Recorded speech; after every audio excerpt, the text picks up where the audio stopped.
what we're talking about is what's the new normal. That's what I do a lot of thinking on. And you start off, we lost 1 million people to COVID, and the majority of them were over 50, 75% of them were over 65. And we know that the older you get, the more prescriptions that you also get.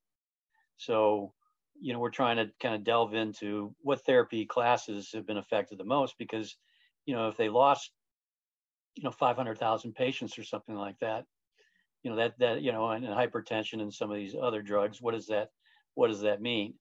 Now we're seeing signs of recovery. The market is fairly strong without COVID vaccines, which were 6 out of every 10 retail prescriptions last year. Now it's half of that, and will probably continue to decline. So that's one part. The other part is you had more overdoses than ever before, and then primarily that was fentanyl and methamphetamine and cocaine, not prescription drugs. They were only 12%. You had more suicides than you've had in the past, and now you're seeing a lot of mental health issues that have manifested themselves.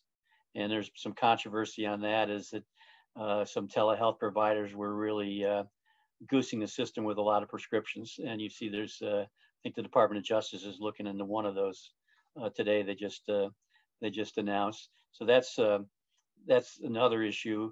We see that kind of everything is more or less recovered except for elective procedures. And elective procedures are still running below where they were pre-COVID, and even in fact last year. And we wonder whether that has some sort of effect on inflation starting to rear its head and people postponing that. And the final part of that would be is that, if you had 1 billion fewer diagnosis visits in 2020, some of that is you had a lot less testing for cancers, mammograms, PSA tests, things of that like. And I've seen a bunch of articles on that, the effect of that. And if people weren't getting tested for a variety of different things, hypothetically, they could end up in more extensive health situations than they might have been before.